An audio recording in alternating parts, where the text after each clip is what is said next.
भर्ती वगैरह मर्ज तो नहीं हो जाएगी, जो नई वैकेंसी आएगी उसके साथ प्रीवियस ईयर की वैकेंसी मर्ज तो नहीं हो जाएगी। एग्जाम कब होगा? प्राइवेट इंस्टीट्यूट से किया है ओ लेवल तो मान मेडिकल के रिलेटेड क्वेश्चन आते हैं। एक एग्जाम के भरोसे मत रहिए, मैं आपको यही सजेशन दूंगा। जय हिंद दोस्तों, आई होप आप सब लोग बहुत अच्छे होंगे और आपकी पढ़ाई वगैरह बहुत अच्छी चल रही होगी। तो जैसा कि काफ़ी सारे लोग कमेंट सेक्शन में पिंग कर रहे थे कि सर मीन्स एग्जाम के रिलेटेड और काफ़ी सारे और भी क्वेश्चन थे हम लोगों के, तो मैंने सोचा क्यों ना एक छोटा सा वीडियो बना दूँ आप सबके लिए। तो जैसा कि एक क्वेश्चन एक लड़के ने पूछा हुआ था कि सर कहीं भर्ती वगैरह मर्ज तो नहीं हो जाएगी, जो नई वैकेंसी आएगी उसके साथ प्रीवियस ईयर की वैकेंसी मर्ज तो नहीं हो जाएगी। इसका आंसर तो मेरे हिसाब से ये ना ही होना चाहिए, क्योंकि प्रोबेबली देखो अगर प्रीवियस ईयर भर्ती के साथ मर्ज होगा तो आप सोच सकते हैं कि पहले कुछ लोगों का डिप्लोमा कंप्लीट नहीं हुआ होगा। ठीक है, मैं एक ऐसी बात नहीं कर रहा कि कुछ लोगों के लिए भले की बात कर रहा हूँ, कुछ लोगों की बुरे की बात कर रहा हूँ। जो जेन्युइन चीज़ है मैं उस चीज़ की बात कर रहा हूँ कि कुछ लोगों ने पहले फॉर्म भरा होगा और अभी उस टाइम पे कुछ लोगों का मीन्स ओ लेवल का डिप्लोमा कंप्लीट नहीं हुआ होगा। तो आप समझ सकते हैं कि जब उस टाइम पे कुछ लोगों का ओ लेवल का डिप्लोमा कंप्लीट नहीं हुआ होगा, तो आज अगर उन लोगों का ओ लेवल का डिप्लोमा कंप्लीट हो गया, तो इससे उन लोगों का तो फ़ायदा होगा, लेकिन जिन लोगों ने पहले एग्ज़ाम फॉर्म भरा होगा, तो उन लोगों के लिए तो नुकसान हो जाएगा ना।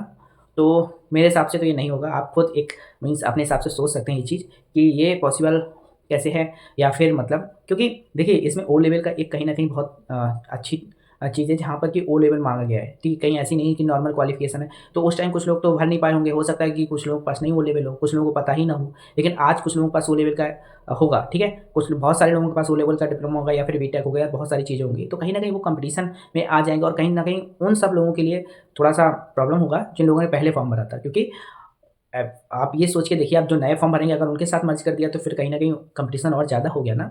तो ये चीज़ है, तो मेरे हिसाब से तो ये नहीं होना चाहिए, ठीक है? मुझे जो समझ में आ रहा है कि मैं एक ऑनेस्ट रिव्यू दे रहा हूँ कि इसमें तो ये नहीं होना चाहिए, ठीक है? और दूसरी बात ये है कि एग्ज़ाम के रिलेटेड काफ़ी सारे लोग के कमेंट आ रहे थे, काफ़ी सारे लोग पूछ रहे थे कि सर एग्ज़ाम का क्या है, क्या होना है, कब होगा? तो सबसे पहली चीज़ तो आप जान ही रहे हैं कि एग्ज़ाम तो ऑफ़लाइन हो ही चुका है, ठीक है? एंड एग्ज़ाम कब होगा तो यार मैं देखो इसकी भी मतलब कोई गारंटी नहीं लेता कि कब होगा, कब नहीं होगा। अगर सूचना आ जाएगी तो आप सबको भी पता चल जाएगा। दूसरी बात मैंने भी पता किया था, भर्ती बोर्ड से पता किया था, ठीक है? इसके रिलेटेड कि एग्ज़ाम का क्या चल रहा है, कैसा चल रहा है। तो प्रोसेस चल रही है, मीन्स प्रोसेस चल रही है, ये कह रहे हैं कि प्रोसेस चल रही है और एग्ज़ैक्टली डेट तो कोई नहीं बताएगा, ठीक है? एग्ज़ैक्टली तो कोई नहीं बताएगा, बाकी प्रोसेस चल रही है। अब मैं देखो उस टाइम तक लग रहा था कि मई में चांसेस हैं एग्ज़ाम होने के, क्योंकि जिस हिसाब से सेंटर वगैरह की लिस्ट माँगी जा रही थी तो लग रहा था। लेकिन अभी माइट बी पॉसिबल हो सकता है और डिले हो जाए, ठीक है? तो जो जेन्युइन चीज़ है मैं वही बता रहा हूँ, माइट बी पॉसिबल डिले हो जाए एंड कन्फर्म मैं नहीं बता सकता, ना ही मेरे पास कन्फर्म कोई इसका आंसर है। लेकिन हाँ, जब मैंने पता किया तो यही कि प्रोसेस चल रहा है एंड देखते हैं कब तक ये फाइनल होता है प्रोसेस एंड देन जैसे ही फाइनल होगा we will let you know, है ना? तो ऐसा है।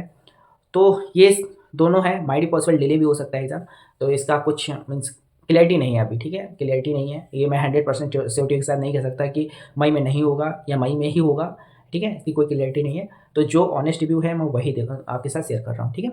तीसरा, कई सारे लोगों का ये है क्वेश्चन कि सर ओ लेवल के रिलेटेड कई सारे उनके डाउट हैं, कई सारे क्वेश्चन है कि सर ओ लेवल की कौन-कौन से मान हैं, कौन-कौन से नहीं मान हैं। तो देखो सबसे इसमें एक सीधा-सीधा फंडा ये है कि अगर आपने कोई प्राइवेट इंस्टीट्यूट से ओ लेवल किया है तो डेफ़िनिटली वो मान्य नहीं होगा, ठीक है?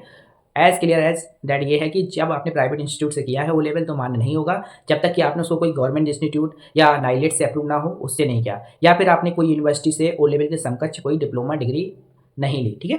तो उसका भी मैंने एक वीडियो बनाया हुआ है, आप उसको जाके चेक कर सकते हैं, आप उसको जाके देख सकते हैं। बाकायदा मैंने सारा कुछ समझाया हुआ है और उसके नीचे मैंने एक पीडीएफ का लिंक भी लगाया हुआ है कि कौन-कौन से कोर्सेज़ एलिजिबल हैं, ठीक है? तो बहुत सारे लोग क्वेश्चन पूछते हैं, तो कहीं न कहीं आप जाके उस वीडियो को देख सकते हैं, तो जिससे आपके सारे डाउट क्लियर हो जाएँगे।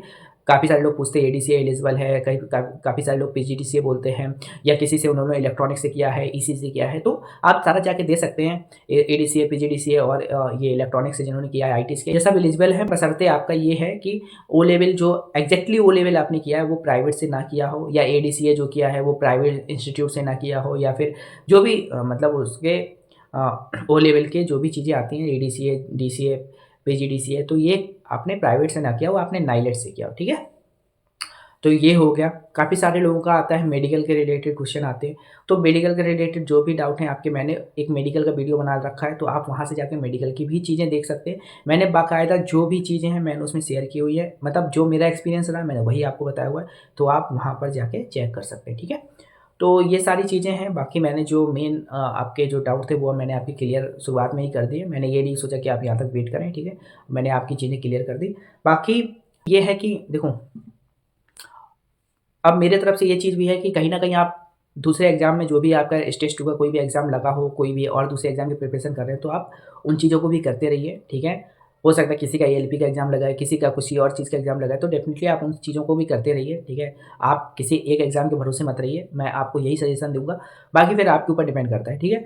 तो देखो जब चीज़ें क्लियर ना हो तो कहीं न कहीं आपको भी थोड़ा-सा अपने हिसाब से डिसीज़न लेने की ज़रूरत होती है। कहीं ऐसा तो नहीं कि मैं एक के चक्कर में कहीं दूसरे एग्ज़ामों को भी छोड़ दे रहा हूँ, कहीं दूसरे एग्ज़ाम में तैयारी नहीं कर पा रहा हूँ, कहीं ऐसा तो नहीं मैं एक के पीछे ही पूरा अपनी ज़िंदगी ख़राब कर दे रहा हूँ। तो देखो कभी मेरा मानना है कि कभी एक के साथ दूसरे एग्ज़ाम की प्रिपरेशन हमेशा करते रहनी चाहिए। कभी एक के भरोसे पूरी तरीके से नहीं बैठना चाहिए, ठीक है? तो ये सब चीज़ें हैं और यही मेरी तरफ से एक जेन्युइन रिव्यू है आपके एक बड़े भाई होने के नाते और आप तैयारी करते रहिए, साथ-साथ में इसके भी मौक़ लगाते रहिए और तैयारी अपनी बिल्कुल जैसे आप कर रहे हैं वैसे आप करते रहिए, ठीक है? और ओएमआर वगैरह थोड़ा-सा आप देख लीजिए ओएमआर को फ़िल करना और अपना टाइमिंग कितना क्या आ रहा है, तो इस तरीके से आप करते रहिए, ठीक है? तो ये सब चीज़ें थी एंड मुझे लगता है कि जो 4-5 मेन क्वेश्चन थे वो मैंने आपके कवर कर दिए हैं और जो भी और भी डाउट है मैं धीरे-धीरे उनके कवर करता रहता हूँ और कुछ लोगों के बहुत सारे डाउट आते हैं, तो जब कंबाइंड एक जैसे क्वेश्चन आते हैं तो मैं उनका सोचता हूँ क्यों ना एक वीडियो बना दूँ। तो आज मेरे पास टाइम था तो मैंने सोचा फिर एक वीडियो बना देता हूँ एंड जो भी है आपकी क्लियरिटी हो जाएगी, ठीक है? तो ट्राई करिए किसी मतलब जब तक आपके पास क्लियरिटी नहीं आती है एग्ज़ाम देखो और मेरा मानना ये है कि जब तक आपके पास डेफ़िनेटली कोई सोर्स ना आ जाए तब तक किसी पे बिलीव नहीं करना है, ठीक है? मैं हूँ, कोई हो, किसी पे बिलीव नहीं करना है। जब गवर्नमेंट के साइड से कोई बिल्कुल सोर्स आए कि हाँ, ये है एंड जब तक आप उसको वैलिडेट ना कर लें तब तक आप बिलीव नहीं करना है, ठीक है?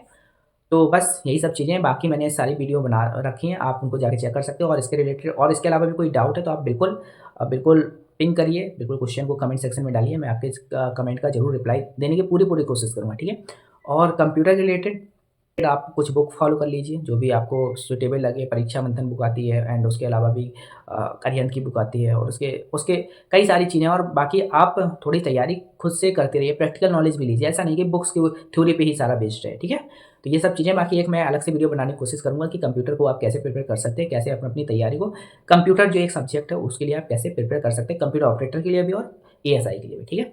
तो चलिए फिर मिलते हैं दूसरी वीडियो में, तब तक के लिए अपना ख्याल रखिए, खुश रहिए, जय हिंद।